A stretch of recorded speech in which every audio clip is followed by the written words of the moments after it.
Pemerintahan Luki Hakim Saifuddin diusung Nasdem PKS hanya 5 kursi mampu memenangi Pilkada 2024. Mengalahkan calon incumbent Nina Tobroni dan juga pesaing lainnya yaitu Bambang Kasan kalah semua dua-duanya. Luki Hakim Saifuddin meski 5 kursi di parlemen mampu mengantongi suara yang sangat signifikan yaitu 67% sekian. Dilantik pada 20 Februari kemarin, pemerintahan Luki Saifuddin mengusung visi Indramayu Reang, religius, ekonomi kerakyatan, aman, nyaman, dan gotong royong.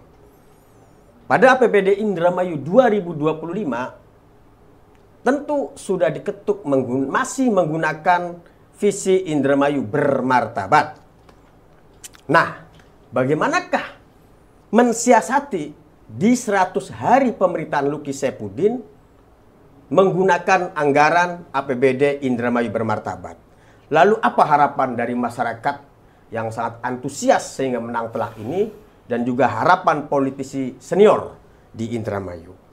Langsung saja kita hadirkan, kita ngobrol dengan politisi senior. Yang pertama yaitu Bapak Dr. Andes Haji Muhaimin MSI. Assalamualaikum. Beliau politisi senior dari Partai Golkar, anggota DPRD Indramayu Dapil 3. Sudah 4 periode sekarang. Sejak 2009. Yang kedua yaitu Bapak Haji Dalam SH MKN, politisi senior PKB, juga sama. 4 periode sekarang dari Dapil Indramayu 5. Selamat datang Pak Haji Muhaimin. Terima kasih sudah hadir di Alma Corner. Pak Haji Dalam. Ya. Langsung saja biar ngobrolnya santai. Jadi ini 5 kursi ya. Pertama dengan modal 5 kursi ini diuntungkan oleh keputusan MK itu mampu mengalahkan incumbent yang memang didukung 25 kursi. Atau 50% lah di parlemen.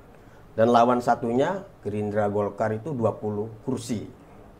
Nah, dan mampu menang telak 67%. Ini sangat sangat jauh ya dari kekuatan politik dengan kekuatan masyarakat. Apakah ini ekspektasinya seperti apa ini? Bisa besarkah kemudian gitu? Mungkin kita awali dulu dah. Kenapa sampai menang telak dulu itu? Jadi apakah ada ekspektasi perubahan yang besar terhadap pemerintahan ini atau seperti apa? Iya. Dari Pak Haji Muhaimin. Saya dulu ya. Terima kasih. Assalamualaikum warahmatullahi wabarakatuh. Pertama saya ingin mengucapkan terima kasih atas undangan Alma Corner. Mudah-mudahan silaturahmi ini dengan tema yang disajikan setidaknya memberikan manfaat ya, bagi saya pribadi, Mas Dalam, dan tentu masyarakat. Ya.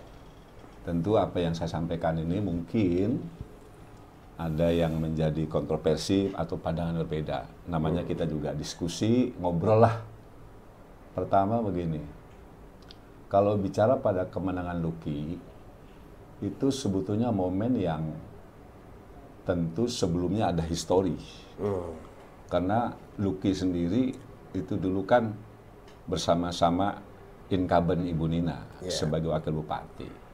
Ya, saya tidak ingin berspekulasi kenapa kok jadi Nina ini jauh incumbent sementara sama incumbent biasanya kan itu kan suara itu sangat menentukan dengan segala alat yang dimiliki oleh incumbent. Tapi memang dalam perjalanannya nampaknya masyarakat melihat sosok Luki yang piawai dalam bagaimana bernarasi, bagaimana dia berstatement ya. Sehingga orang ya di samping dia sebagai yang memang dikenal ya dengan background bukan hanya semata politisi, juga dia artis. Sehingga fansnya begitu kuat dari kalangan tingkat emak-emak ya, generasi muda dan seterusnya.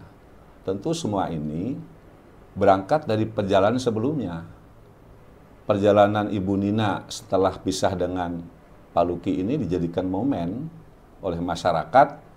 Lah, perjalanan Ibu Nina ini dianggapnya tanda petik itu kurang jauh kurang dari harapan apa yang menjadi keinginan satu perubahan Indramayu. Padahal dulu jargonnya luar biasa, saya masih ingat ya, bahwa Indramayu itu butuh pemimpin, bukan penguasa. Itu jargon yang memang semua berharap pada Nina dan Luki saat itu. Tapi pada perjalanannya ya sebetulnya malah berbalik gitu kan. Yang lebih ditekankan bukan bagaimana sifat kepemimpinannya itu, tapi adalah kekuasaan yang ditonjolkan. Nah, itulah yang membuat momen sehingga yang dianggap bisa ingin merubah situasi Indramayu saat ini harapannya kepada Luki Hakim ya, dengan Pak Saifuddin. Jadi kemenangan yang saya anggap itu dari perjalanan dari itu. Jadi artinya mungkin Kang Dalam ya, mungkin artinya ini masyarakat ini tidak memilih, kecewa dengan incumbent gitu ya. Jadi larinya ke Luki gitu. Jadi bukan memilih Luki tapi tidak memilih Nina, apakah begitu? Iya. Kang Dalam. Jadi kekalahan incumbent itu tidak hanya di Indramayu, ya kan? Di beberapa daerah juga incumbent mengalami kekalahan. Itu catatan hasil pilkada kemarin itu. Jadi memang masyarakat ini berharap banyak adanya perubahan Indramayu ini di bawah kepemimpinan yang baru, dan itu menemukan figurnya itu di sosok Pak Luki Hakim kan gitu. Jadi memang masyarakat Indramayu ini berharap banyak dan menitipkan harapan yang besar ini kepada pemimpin yang baru, dan itu ditemukan di sosok beliau Bapak Luki Hakim. Itu kalau pandangan saya, Mas Alma. Nah sekarang kepada ke figurnya nih, Pak Haji, Kang Dalam. Apakah Luki dan sejauh mana mampu membawa perubahan gitu yang diharapkan tadi oleh masyarakat dari duet Luki dengan Saifuddin ini, mungkin seperti apa kira-kira potensinya gitu, sebesar apa?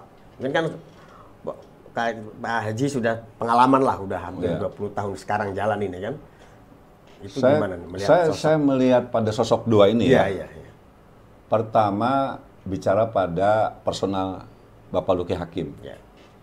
Dia memang artis yang memang juga punya pengalaman juga di pemerintah. Waktu itu dia sebagai anggota DPR RI gitu kan. Dia punya setidaknya ada pengalaman. Toh pada faktanya Luki Hakim hari ini ketika dia mencalon itu sebagai ketua Partai Nasdem, ya, walaupun ada proses penggantian saat itu. Nah, bagaimana sosok kemudian ada saudara Haji Saifuddin? Ya, Saifuddin juga kebetulan punya pengalaman yang sama, masuk sebagai bagian dari unsur penyelenggaraan pemerintahan daerah dan terakhir jabatan sebagai ketua DPRD. Setidaknya ini ada bekal ya perjalanan pemerintahan ke depan. Tinggal bagaimana memastikan dengan jargon perubahan Luki ini kita buktikan. Tidak hanya sekedar omongan, bagaimana mengukur itu semua, tentu dia kan punya visi misi yang sudah dijanjikan pada masyarakat. Yang visi misi itu di breakdown di dalam sebuah produk peraturan daerah yang namanya RPJMD, yang akan dia susun. Ya, walaupun RPJMD itu tentu menginduk di atas namanya RPJPD. Kebetulan RPJPD-nya kita juga sudah buat. 2025-2045 ya. 20 tahun ya. 20 tahun. Nah, nanti RPJMD-nya kapan? Nah, kita ini sebentar lagi ini yang akan fokus akan dilaksanakan bagaimana perjalanan Luki 5 tahun ke depan. Kita ukur visi misinya akan kita potret di situ. Seperti apa dan bagaimana. Ya kan? Dari sisi bagaimana postur APBD kita, sisi pendapatan, sisi program ya. Belanjanya kayak apa, pembiayaannya seperti apa, kita ukur. Termasuk yang sudah dijanjikan oleh Pak Luki dan Saifuddin. Dengan reangnya ini apa kita jabarkan. Nah, itu sebagai harapan kita. Nah, kan ini kan ada pergeseran atau pergantian visi ya, yang tadinya Indramayu bermartabat, sekarang Indramayu reang gitu. Reang juga sama singkatan ya. Dari religius, ekonomi kerakyatan, aman, nyaman, gotong royong. Nah, ini Kang Dalam gimana nih? Apakah ada perbedaan ataukah sama saja gitu, atau apa sih bedanya gitu? Yang martabat dengan reang ini. Iya, kalau jargon ketika kampanye dengan visi reang itu, kalau saya baca itu sebenarnya tidak jauh dari rencana pembangunan jangka panjang daerah kita, gitu. Jadi visinya memang tidak keluar dari RPJMD kita yang 2025-2045, Indramayu yang maju, mandiri, terus berkelanjutan itu. Saya baca tidak jauh beda, jadi tidak begitu menyimpang. Cuma kan nanti kita lihat di RPJMD-nya seperti apa ya. Cuma saya mengkritik begini, selama sekian hari kepemimpinan beliau ini belum menyentuh ke pelayanan masyarakat. Jadi masih ya ke bahasa kerennya kan masih gimmick-gimmick aja lah gitu. Oh gitu. Iya, baru merubah warna kan gitu kan. Merubah nama kan gitu. Mengunjungi tempat ini, mengunjungi tempat ini. Tapi yang menjadi pelayanan dasar, urusan wajib pelayanan dasar pemerintah tidak pernah dikunjungi. Contohnya, misalnya, urusan wajib pelayanan dasar itu kesehatan. Datanglah ke rumah sakit kan gitu kan. Apa sih kebutuhannya kan gitu kan. Apa kekurangannya, apa kelemahannya. Datanglah ke puskesmas kan gitu kan. Itu kan urusan wajib yang harus segera dikerjakan. Begitu juga di pendidikan. Kita ini punya banyak ratusan sekolah dasar, ratusan SMP yang perlu dilihat gitu loh. Fasilitasnya seperti apa, kekurangannya seperti apa, kebutuhan gurunya berapa, itu harus mestinya kan gitu. Menurut saya yang pertama ya pelayanan dasar dulu. Pelayanan dasar. Iya, bukan sekedar mengunjungi ini kan gitu. Nah, sejauh mana pengaruhnya kan APBD-nya kan sudah diketuk nih, Pak Haji Mehmet, yaitu masih menggunakan APBD yang 2025 ya. Itu masih menggunakan visi Indramayu bermartabat. Itu apa sebenarnya bisa nggak gitu mensiasatinya gitu? Taruhlah yang diukur kan 100 hari pertama gitu, berarti kan 3 bulan lebih lah. Itu gimana tuh? Jadi gini Mas ya, lazimnya bagaimana sih kinerja bupati, wakil bupati ketika dia saat dilantik dalam perspektif penggunaan anggaran. Ya, memang ini problem juga ketika dia punya misi tidak serta-merta ya, karena bicara pada konteks anggaran itu sebelumnya kita sudah susun. Artinya periode lama ketika anggaran 2025 dia baru dilantik, dia nggak bisa ngapa-ngapain. Kapan mulai dia bisa, bagaimana politik anggaran itu dibuat? Itu ketika ada pembahasan namanya di APBD perubahan. Nah, kapan APBD perubahan? Itu startnya biasanya di Juli Agustus, proses pembahasannya dari mulai RKPD perubahan masuk pada kebijakan umum anggaran ya, termasuk pada pembahasan selanjutnya APBD perubahan. Namun demikian, karena ada surat nomor 1 2025 tentang Inpres ya, efisiensi ini akan segera sesuai tahapan surat edaran yang sudah kita pegang, ini akan segera dimajukan perubahan ini. Dalam rangka menyusun bagaimana politik anggaran yang akan dilakukan. Bagaimana dengan 100 hari, sebetulnya bisa yang dilakukan. Apa yang dibilang Mas Dalam tadi, ya. Pak Luki ini kan konteksnya awas. Itu bagaimana dia melayani masyarakat. Ini yang kadang pemerintahan daerah itu bagaimana bisa melayani, termasuk DPRD. Jadi kita ini bagian unsur pemerintahan daerah ini bagaimana melayani masyarakat dengan tusi masing-masing, kan gitu. Nah dalam konteks 100 hari karena politik anggaran belum bisa masuk, paling tidak tadi bagaimana dia mapping untuk kebutuhan pelayanan dasar ini pertama dari SDM-nya, sumber daya manusianya, dari semua rumpun. Itu kan 3 bulan itu harus punya target. Yang hari ini mohon maaf di dunia pendidikan yang dari mulai kabitnya, dari kepala sekolahnya, prihatin. Ya, PLT dan PLT, termasuk dinas-dinas yang ada. Nah itu mapping itulah yang harus segera dilakukan dalam rangka begitu nanti di perubahan itu jalan.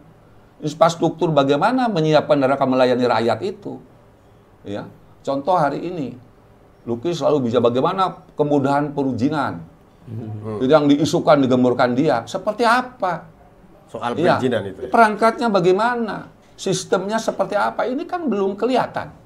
Belum kelihatan. Nah, itu maksud saya. Itu dulu yang paling utama. Dalam menyiapkan pelayanan dasar di dalamnya, tapi bagaimana SDM-nya. Karena itu yang membantu dia di dalam melaksanakan tugas, terutama ASN atau komponen yang memang mendukung programnya sebagai pelaksana dalam nilai eksekutif. Saya kira itu, Mas, yang harus segera diutamakan. Nah, sampai ini kita belum tahu nih, inventarisasi DIM-nya apa nih? Dinas ini apa? Kepegawaiannya gimana? Apa masalahnya? Belum kelihatan. Oke. Nah, gebrakan ini mestinya harus bagaimana dia memapping itu. Tapi kan kemarin lumayan banyak ini ya, misalnya tentang birokrasi, melakukan statement gitu tentang birokrasi juga akan beresin dan lain sebagainya. Mungkin masih belanja masalah barangkali. Nah, harusnya seperti apa belanja masalah yang diharapkan itu menurut Kang Dalam? Iya, jadi sebenarnya begini, Pak Wakil Bupati itu sama seperti kita ya, 20 tahun lah di pemerintahan. Senior juga ya? Iya, jadi tidak usah belanja masalah, sudah tahu, sudah paham. Kemudian ada beberapa kegiatan menurut saya, program dan kegiatan yang tidak memerlukan APBD untuk mewujudkan visi itu. Misalnya begini, berkaitan dengan pelayanan dasar, kita ini memang sudah menganggarkan untuk kepesertaan BPJS ya kan, dengan anggaran hampir 90 miliar kan gitu. Mestinya kan gitu kan.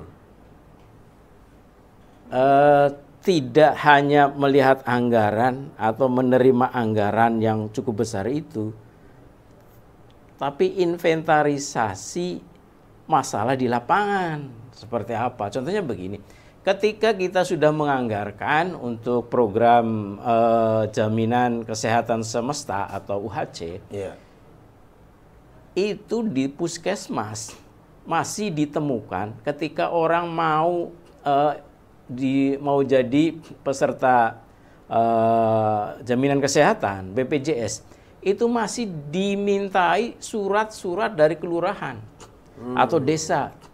Ada surat terdaftar di DTKS, ada surat keterangan tidak mampu atau miskin.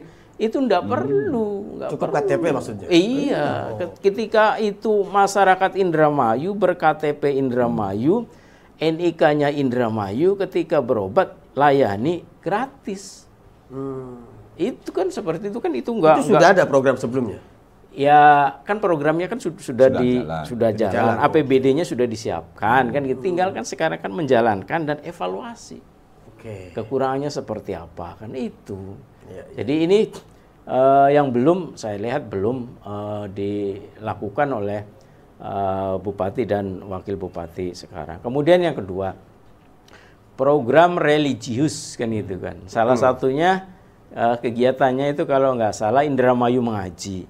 Itu kan cukup dengan surat edaran atau instruksi dari Bupati. 15 menit sebelum bekerja, 15 menit sebelum proses belajar mengajar, anak-anak atau semua pegawai wajib mengaji. Itu kan cukup instruksi. Contohnya begitu. Iya, tapi sekarang belum kelihatan. Itu nggak butuh APBD instruksi itu.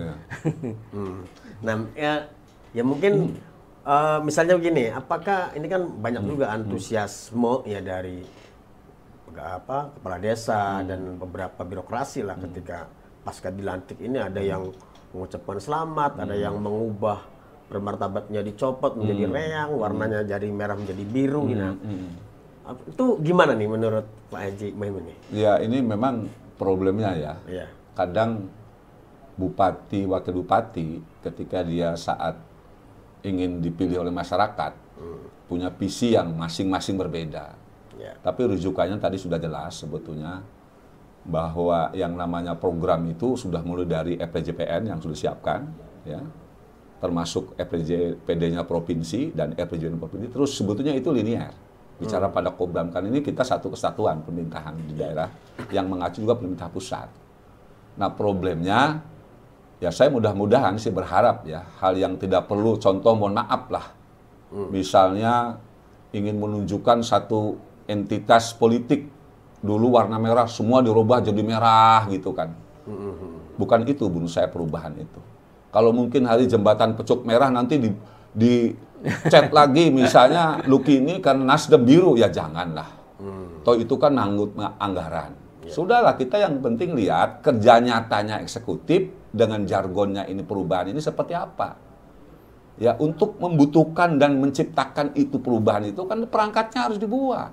Oke. Siapa perangkat itu? Ya tadi SDM-nya, penyelenggaranya, yang melayaninya.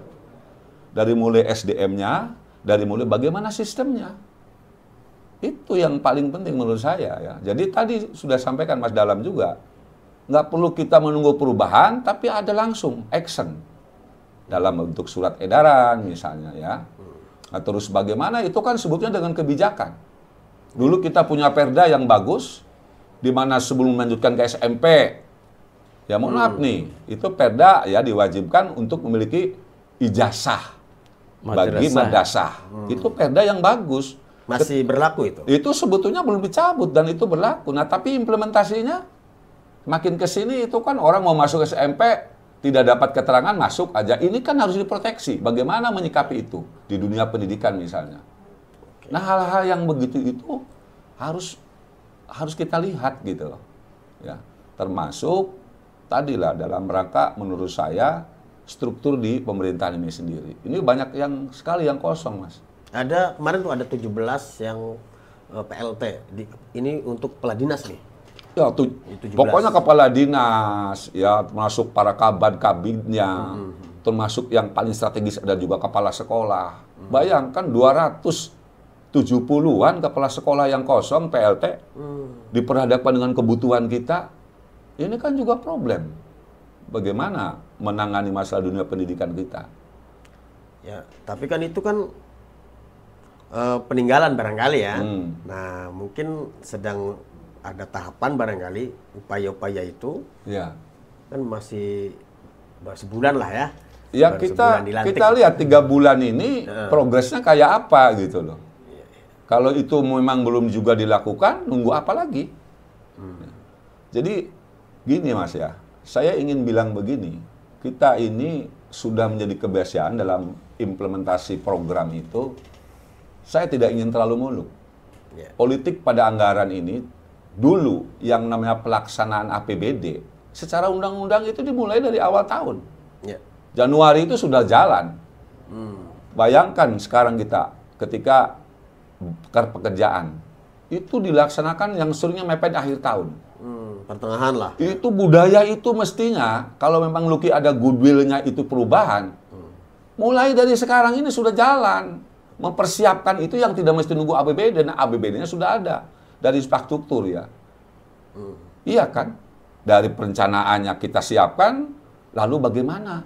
Ketika itu harus misalnya melakukan lelang, dan seterusnya, ya harus dilaksanakan sekarang. Jangan nunggu akhir tahun, numpuk, nanti dikejar dengan perubahan, kerjaannya tidak berkualitas. Dan itu problemnya.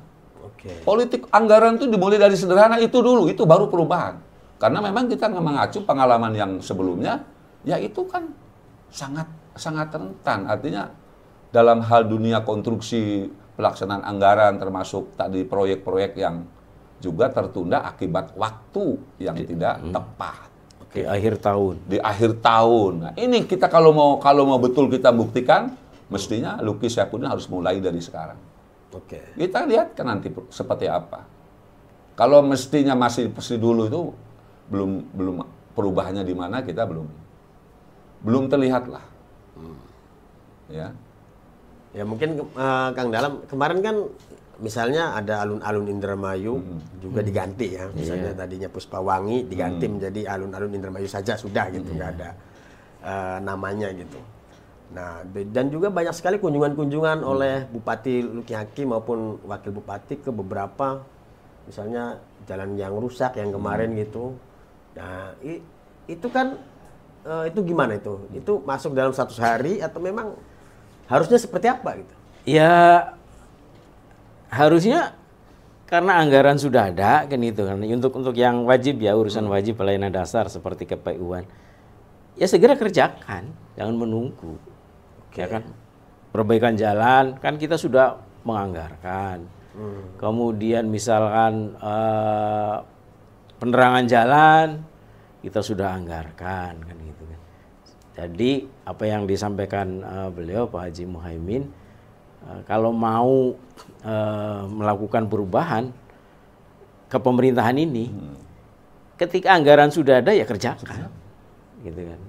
Kalau kemarin itu kan kalau merubah nama atau merubah warna ya gimmick-gimmick aja kan. Oh ini sudah berubah, sudah belum menyentuh esensi kepelayanan dasar. Sebenarnya prosedurnya seperti apa sih, Kang Dalam? Misalnya gini, tadi contoh soal penerangan jalan. Ini kan menjelang Lebaran ya. Iya.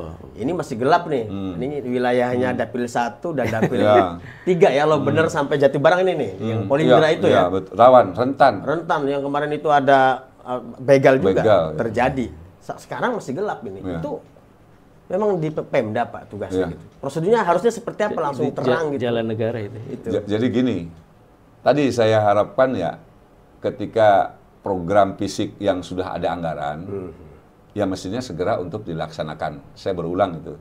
Tapi kalau bicara penerangan memang di masing pos-pos kegiatan program itu ada anggarannya, Mas. Ya, berapa sih termasuk untuk penerangan jalan umum, infrastruktur jalan dan seterusnya. Paling tidak ketika itu dianggap skala prioritas yang rentan, termasuk dianggap riskan, ya itu yang memang dapat prioritas. Bisa itu. Ya, itu bisa dilaksanakan tuh, anggarannya ada, tinggal mana. Karena memang Sudirmayu ini menjadi problem juga bisa penerangan jalan.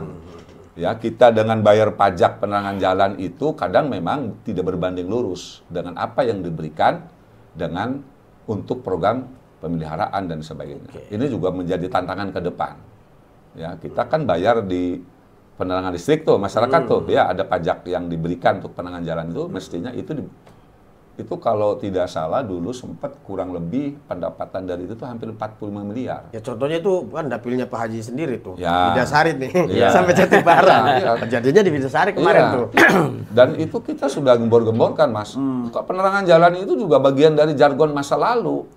Yang dulu sempat namanya desa terang itu. Tapi pada implementasinya agak sulit. Bahkan itu dibebankan kepada biaya pembiayaan di desa. Ya, instalasi dan sebagainya. Ini mestinya harus dilihat. Pengalaman ini dijadikan pengalaman yang untuk bagaimana ke depan supaya ini dilakukan dengan baik. Gitu, Pak. Baik, nah kita balik lagi ke soal tadi RPJMD ya. Nah, APBD kan sudah diketuk nih tahun 2025 ya. Sementara RPJMD belum dibuat ya, yang RPJMD Indramayu Reang gitu. Tapi itu kan suatu kewajiban yang nantinya akan menjadi produk hukum ya. Di APBD, di RPJMD pemerintahan sekarang. Nah, ini untuk 1 tahun ini gimana nih jadi berjalannya nih anggaran kita ini, Indramayu ini? Gini Mas Ali ya, RPJMD yang dulu itu perdanya nggak salah nomor 9 2020 2026. 2021 2026. Itu masa lalu bermartabat. Nah, hari ini yang kita ingin buat itu 2025 2030. 2029, Pak. 2029. Ya. RPJMD yang akan dibuat oleh kepemimpinan Pak Luki dengan Pak Saifuddin. Nah, RPJMD itu tapi harus ada juga dasar. Kita punya pedoman di atasnya RPJPD. Sudah kita buat 2025, 2045, 20 tahun. Harus mengacu ke sana. Nah, inilah pedoman yang kita ingin potret ya. Secara politis, waktu Pak Luki nyalon itu sudah disampaikan juga ke KPU. Nah, Indramayu Reang itu sebagai dasar kisi-kisinya. Tapi kajian teknokratik itu nanti akan dilakukan oleh Bapeda, Badan Perencanaan Daerah, yang akan disandingkan seperti apa ya diperhadapkan dengan kebutuhan Indramayu 5 tahun ke depan itu. Ya, itu jadi tahun 2025-2026 apa skala prioritasnya ya dalam mencapai tujuan visi misi tadi. Begitupun dan seterusnya. Nah, potret ini akan kita nilai yang pada hari ini nanti kita belum dapat paripurna itu yang disebut dengan laporan keterangan pertanggungjawaban APBD. Itu sampai bulan apa itu? Tidak salah kita tanggal 27 ya padahal. Paripurna. paripurna LKPJ 2024 yang LKPJ yang sudah dilaksanakan oleh pemerintahan yang terdahulu. Oke, setelah itu baru RPJMD membahas. Nah, nanti berikutnya, karena kalau RPJMD itu tidak salah itu 6 bulan setelah dia dilantik paling lama. Ya, harus sudah segera RPJMD itu dibuat. Gitu. Insya Allah di persidangan kedua sudah masuk. Artinya Mei Juni ini RPJMD kita bahas. Nah, mungkin yang dalam kemarin kan pemerintahan Luki juga sudah merilis ya, ada sekitar 65 program prioritas. Dan di dalamnya ada sekitar 14 program unggulan ya. Mungkin yang 14 itu masuk dalam 100 hari pemerintahan juga gitu. Nah, tentunya sudah bacalah salah satunya tadi mengaji gitu ya. Indramayu mengaji, Indramayu berzakat dan seterusnya gitu. Nah, ini gimana nih melihat dari tadi susunan programnya gitu? Iya, kalau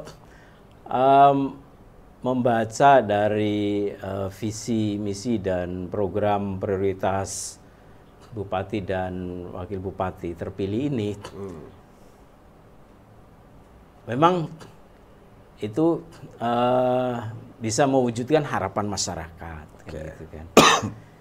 Cuma nih yang jadi masalah, Bupati dan Wakil Bupati ini concern tidak gitu atau fokus tidak terhadap visi misi itu kan gitu kan. Karena kalau terlalu banyak ini kan gitu kan. Terlalu banyak yang menjadi prioritas juga pasti akan jadi kendala kan gitu kan. Makanya kalau di visi Indramayu 20 tahun ke depan di RPJPD itu, rencana pembangunan jangka panjang daerah itu kan cuma ada 3 gitu kan. 3 visi ya? 3 ya kan, Indramayu maju, berdaya saing dan berkelanjutan. Nah, di maju itu dijabarkan kan gitu kan, maju dalam hal pendidikannya kan gitu kan, maju dalam hal pertanian ya kesehatannya kan gitu kan, maju dalam hal perekonomiannya, maju dalam hal keamanannya kan ini, ketertibannya kan gitu kan, di situ itu kan gitu, baru dijabarkan. Jadi saya sih dengan prioritas yang begitu banyak kan gitu kan, jangan-jangan nggak tercapai lagi nih kan gitu kan. Yang 65 tadi maksudnya? Iya, termasuk jargon rendeng ora kebanjiran kan kan. Musim ketiga beli kurang banyak. Iya, beli kurang banyak kan gitu kan. Harga padi bagus kan gitu. Implementasinya seperti apa kan gitu kan. Contohnya sekarang kan lagi di daerah kita ini, beberapa daerah ini lagi panen nih, kan gitu kan. Apakah dari dinas yang mengurusi masalah pertanian tahu harga padi sekarang di masyarakat berapa? Kan gitu. Kendala yang dihadapi masyarakat yang lagi panen ini seperti apa? Biasanya si pupuk ya Pak Haji? Ya banyak hal, termasuk sekarang kan banjiran juga. Kemarin hujan kemarin kan ada beberapa daerah kan kebanjiran gitu. Kan mestinya kan dilihat persoalannya apa kan gitu kan. Ya seperti Pak Gubernur lah, banjiran di sini persoalannya seperti ini kan gitu. Penyelesaiannya seperti apa kan gitu. Sampai sekarang kan belum melihat apa-apalah. Jadi mungkin maksudnya Kang Dalam ini berkunjung, masalahnya apa, solusinya apa begitu? Iya, kan gitu kan. Diprogramkan. Nah, kita geser sedikit nih Pak Haji. Iya. Ini kan untuk mengagolkan itu sebab butuh kebijakan yang mengikat nih Pak Haji. Sementara kan yang dimiliki oleh pemerintahan Luki Saifuddin ini lebih ke politik nih. Cuma 5 kursi nih di DPRD ya kan. 5 kursi. Nah, ini gimana nih Pak Haji sendiri dari Golkar gitu ya. Kang Dalam dari PKB gitu. Gimana nih suasana kondisi politik di parlemen gitu? Begini Mas Ali ya. Apakah 50-50-nya merapat semua gitu? Jadi suasana kebatinan politis berhalnya dengan output kebijakan di Dewan itu kan eksekutif butuh persetujuan. Ya. dalam perspektif bagaimana peraturan daerah, anggaran dan seterusnya. Ya. Yang memang itu saling mengait. Tapi saya ingin sampaikan begini, namanya pemerintahan daerah ini harus diingat nih, harus ada beda kita dengan misalnya DPR RI dengan DPRD. Yeah. Jadi DPRD dan bupati ini secara undang-undang 23 2014 itu punya kedudukan yang sama, mitra sejajar. Oh. Dengan tusi yang berbeda tentu. Yeah. Sebagai eksekutif, sebagai legislatif. Yeah. Nah, ketika pemerintahan ini Luki ya dianggap itu sukses baik, Golkarnya juga, DPRD-nya juga baik. Ya Golkar lah. Iya. Kalau Pak Haji gitu. Ya Golkar, ya semuanya di ini Iya. kelembagaan dulu. Iya, iya. DPRD dan bupati itu pemerintahan daerah. Ketika memang bupati perjalanannya eksekutifnya kurang baik, itu hasil dari penyelenggaraan pemerintahannya kurang baik. Oke. Gitu. Jadi bagaimana untuk bisa persetujuan Pak Luki dan Saifuddin itu punya 5 kursi, tinggal lihat bicara program. Programnya ini berpihak pada masyarakat, sesuai janjinya, apa yang bisa diharapkan, kita dukung. Artinya Golkar siap dukung. Oh pasti. Oke. Golkar tidak ada istilah oposisi, dan pemerintahan daerah itu nggak ada oposisi. Iya. Apalagi dengan doktrin karya kekayaannya, kita wajib dukung. Oke. Nggak ada istilah oposisi. Kita dukung pemerintahan, sepanjang itu bisa dipertanggungjawabkan dan clear. Oke. Tetapi kalau memang kebijakannya ini di luar, apa di luarnya? RPJMD ini kan sebagai dokumen perencanaan daerah yang kita sudah setujui dan itu produk hukum. Di luar yang sudah ditentukan, ya kita kritisi. Itu tugas kita. Kita kritisi, kita sikapi secara politik. Karena ini tidak pro masyarakat, karena ini tidak sesuai dengan peraturan daerah dan seterusnya. Oke. Saya kira itu. Kalau PKB nih, PKB kan incumbent tadinya kan dengan incumbent gitu melawan Luki Hakim. Ini kira-kira gimana PKB di parlemen ya, Kang Dalam? Iya, bahwa DPRD itu unsur penyelenggara pemerintahan daerah dengan bupati, ya kan? Iya. Jadi di kita itu apa yang dikatakan Pak Haji Muhaimin, tidak ada istilah oposisi kan? Cuma begini, kalau PKB tetap akan kritis. Ya, kita akan mendukung pemerintahan ini kan itu, pemerintahan Pak Luki Hakim dan Pak Haji Saifuddin ini. Cuma kita akan menjadi mitra kritis pada pemerintah. Karena apa? Kepentingan kita adalah kepentingan masyarakat. Gitu. Bentar. Mendukung tapi menjadi mitra kritis. Oh iya. Maksudnya gimana? Iya, ya jadi begini. Oposisi sama setengah oposisi. Oh, enggak ada istilah oposisi. Jadi begini. Contohnya begini ya, tentang kesehatan, ya kan? Kesehatan. Mestinya kan gitu kan, karena ini menjadi urusan wajib dan pelayanan dasar, itu menjadi perhatian yang serius. Oke. Dari pemerintahan Pak Luki dan Pak Haji Saifuddin ini kan itu. Ketika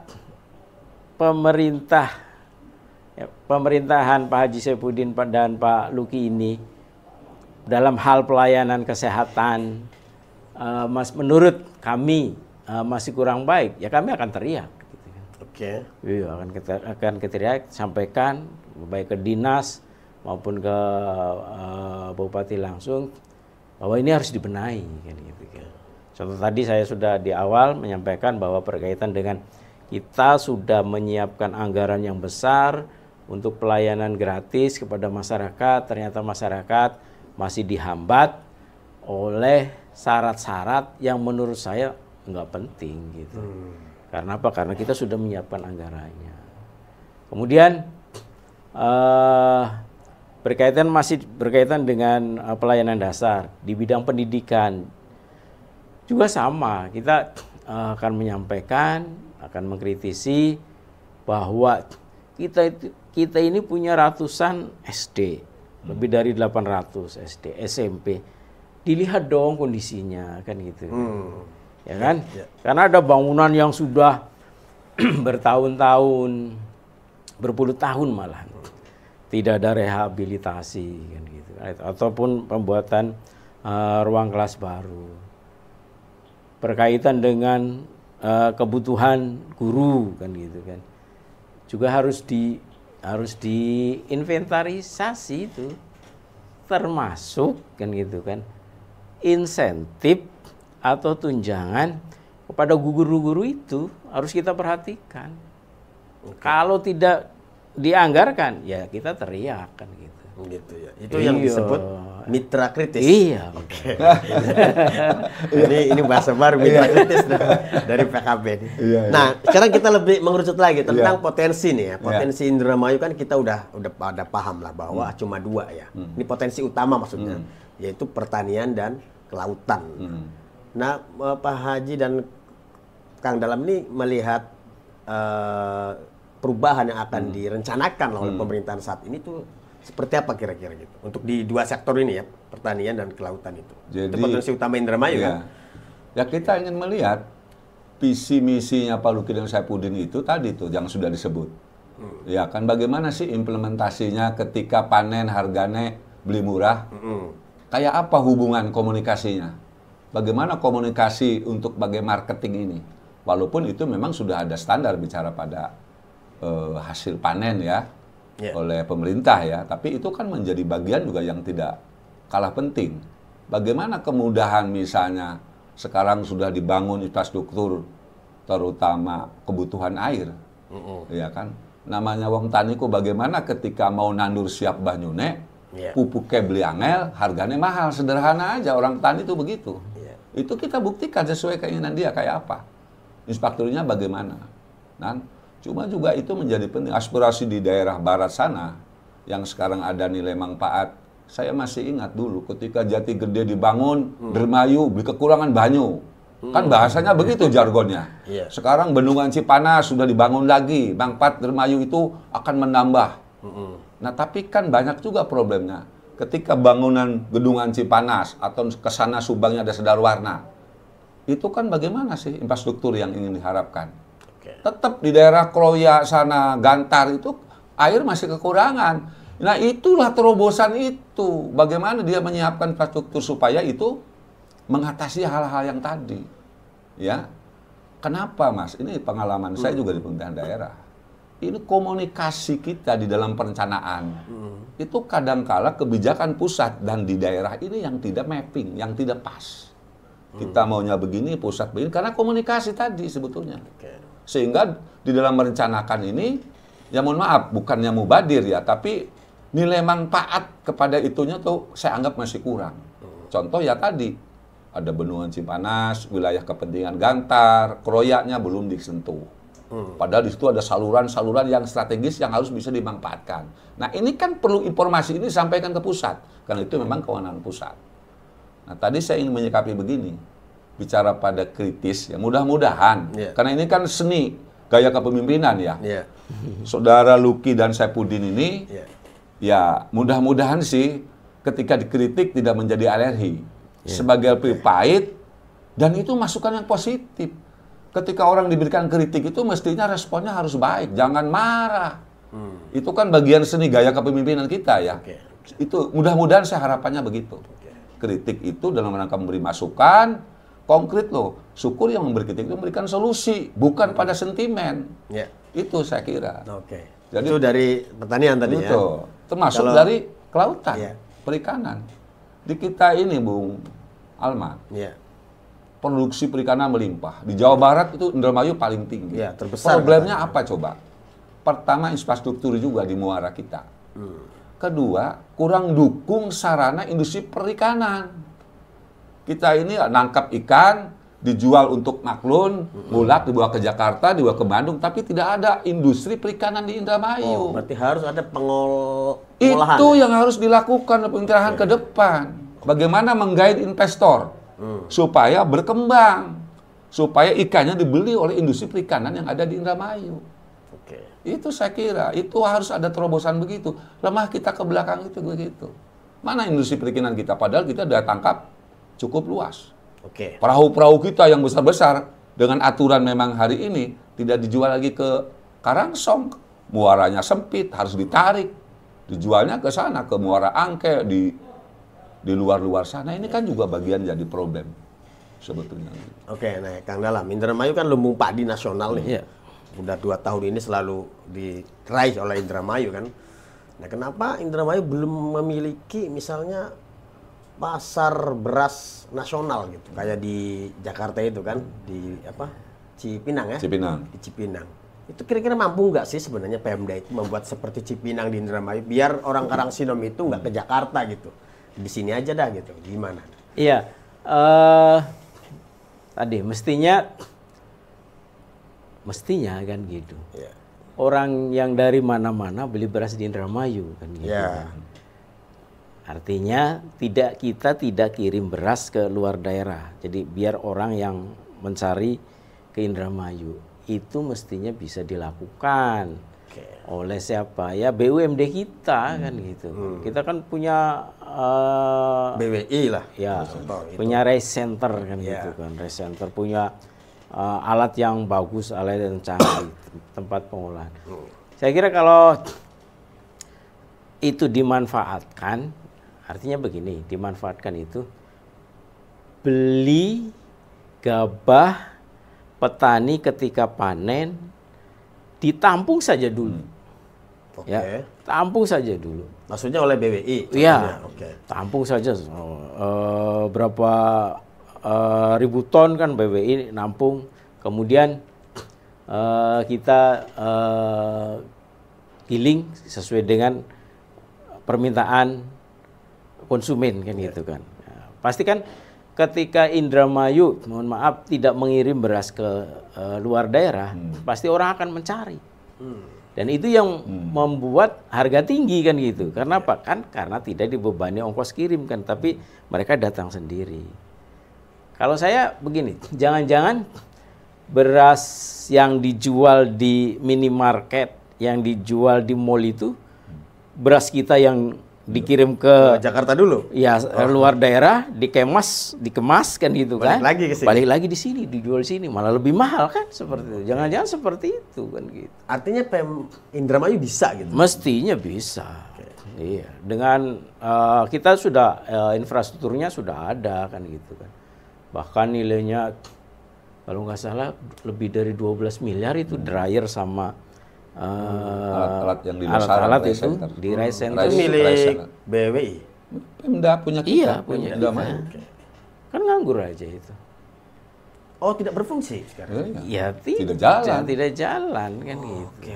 Ya itu mapping dalam rangka persiapan bagaimana kelembagaan BWI, ya itu juga menjadi penting. Hampir ini sekarang 3 tahun terakhir ini kan tidak jalan. Bagaimana kita punya SPBE, bagaimana kita rice center yang ada di Sarang. Itu kan harus segera dilaksanakan.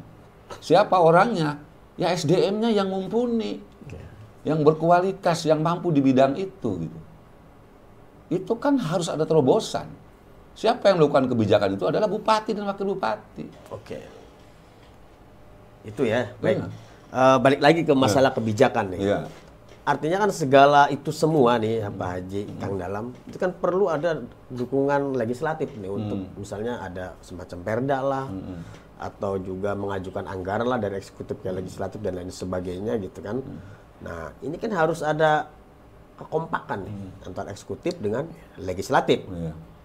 Nah, mungkin Pak Haji melihat bahwa bisa nggak legislatif ini memang kompak gitu, apa yang dimau oleh eksekutif ini ya didukung gitu. Itu kira-kira ada potensi nggak ke sana? Gini Mas, di aturan pemerintah sekarang, ini semua tebak goodwill bupati ya. Bagaimana untuk membangun daerah itu, diberikan ruang-ruang. Oke. Ketika APBD kita, misalnya itu dianggap tidak cukup, ini belum dilakukan oleh pemerintahan yang saya ketahui di Indramayu.